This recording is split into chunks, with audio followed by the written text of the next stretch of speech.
Coming up on Life on Rue du Chateau, at last, we learn something about the history of our property on Rue du Chateau.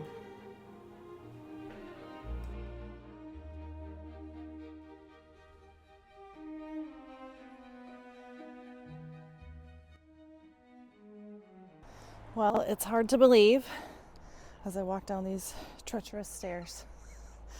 It's hard to believe this is the last visit before we actually move here permanently. We got a lot done, cleaned up a lot, got kind of the rooms set up a little more, have the kitchen and like necessities set up more. I got to know some more people in town. We had dinner at this lovely place. It's run by a man who's Scottish. His wife is British or English. And we were dining with, there's a single man who was French. And then there was 2 tables of people from the Netherlands. And then us 2 Americans at this dinner.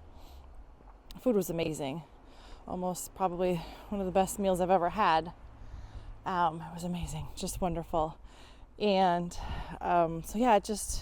it feels like in this small town in southwest France, rural France, there really is a growing international community, and the hope is just to be part of that and add to it and keep these places alive and vibrant and keep visitors coming because there's so much to offer. So I'm really excited about that. This is March, mid-March. In France, it's still pretty chilly.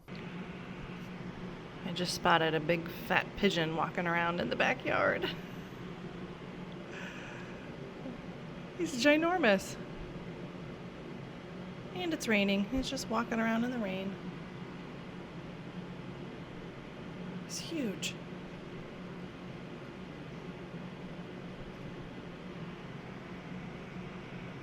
Hello everybody, welcome back to Life on Rue du Chateau. I have so much to update you on.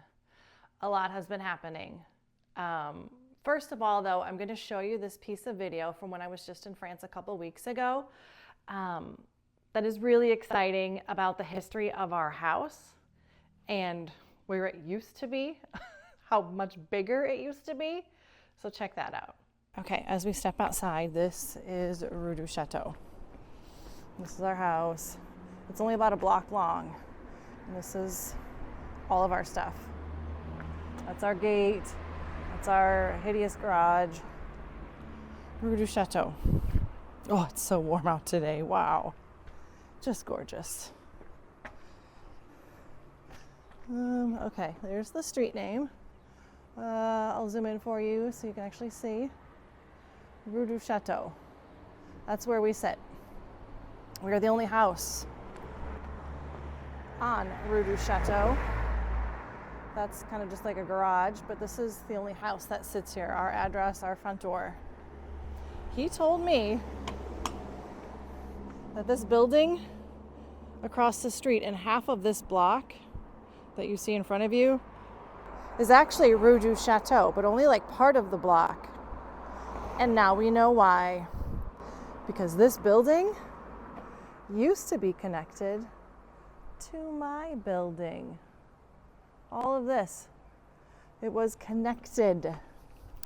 That was this house's property. Not the whole block, but just this chunk. You see right there, just that chunk, which is where Rue du Chateau lies now.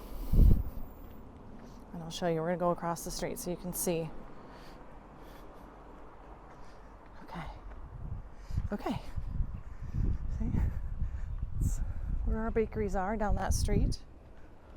But here's the look. Okay, this little funny sliver of a building is also not ours. It's connected to our building, but we don't own it. Someone else does, and they never come here apparently. It said a British person bought it several years ago, Englishman. Anyhow, that's the house, and it was all of that. And you can see the roof lines are funny. It was all connected over here. Stonework is similar. He told me we have a cave. He said that there is a cave over here that connects to our cave. Okay, now it's a busy time, of course, now that I'm over here, isn't it? So what happened? Well, they built this highway. And when they built that highway, they just chopped the building right out of it. And voila, you've got a street here where it used to be connected. Now it's the Quickie Mart. Well, Quickie Mart's down there. I know it's not called that, but that's what I call it. And if we look real closely, see beams that were just lopped off. Same with it just used to connect over there. Can you believe it? Fascinating little piece of history. And that is the extent of Rue du Chateau. Our house and former house is Rue du Chateau. He did tell me what century it happened in, and I apologize, I forgot immediately after he said it because my mind was still busy being blown. Obviously, like, this would have been here a long time ago. This garage is newer. We do use it. The car's in there. It's not pretty. Yeah, and this is just everybody else's garages. Interesting, isn't it? So, that was quite a little gem of knowledge today that we acquired. We found the phone line. And that's that.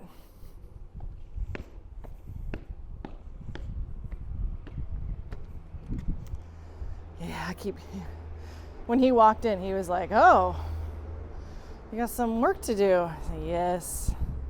Yes, we do. We did trim some bushes, and that's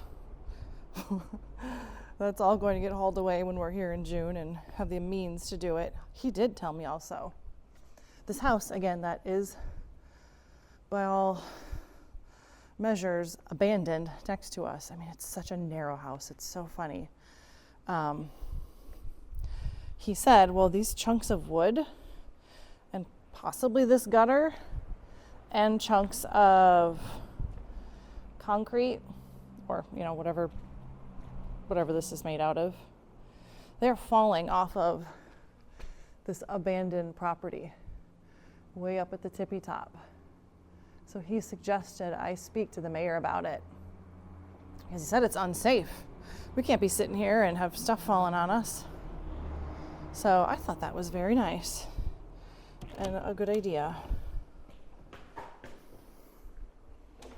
So I think we will do that because we don't want any accidents. Okay, let's look around. Oh, look. The mirror. The one pretty thing I bought so far that just looks so pretty as decoration and not functionality. There's Amy. She's been doing yard work out there. Meanwhile, back here at home in the United States, I have purchased our one-way tickets to France. From the day of this filming, the departure date is 70 days from now. That's mid-June. And so that means I can apply for a visa. You can apply for a visa 90 days before your departure date. And I'm having trouble doing that. I never thought all of the work I have put in for the last couple of years, plans, and especially more recently, all the work I've gone through, would come down to this. There is a website, so VFS used to process the applications and send them off to the embassy or consulate or whatever. Now there's a new company called TLS. They've been using them in the UK to process applications apparently for some time. So I need to use TLS to book my visa appointment. It's where you hand in all your documents, they look through it, and they pass it on. That's all. Just make an appointment. Would you believe I have been trying every single day for over 2 weeks now, almost 2.5 weeks, and I have yet to book an appointment. The website just won't load. It will load. the appointments won't load. I'm logged in, my application's submitted, accepted. So the next step, click this button to book an appointment. I have been pushing that button. Try not to overload the system, clear the cache. I'm doing it at 12:15 at night, 2 o'clock in the morning, 4 o'clock in the morning, all these random times that everybody says to do it. I can't get in. I cannot book an appointment. It just keeps saying there's no appointments, but there are appointments. There are, because I have spoken to several people who just booked their appointments. They'll log on and take a screenshot. Here's what I just saw, and they'll send it to me. I'm like, yeah, that's great. When I log in, 2 hours later, nothing shows up. It says no appointments, and I will keep trying. So it's kind of a bummer. I want to give you more positive, great news, but we're just not there yet. I'm trying really hard. So hopefully by next week, I'm going to have great news for you. In the meantime, I'm just going to keep trying. So send me all your good, positive vibes. I need every ounce of it to get through this part and this website that is a disaster just as much as the last one was.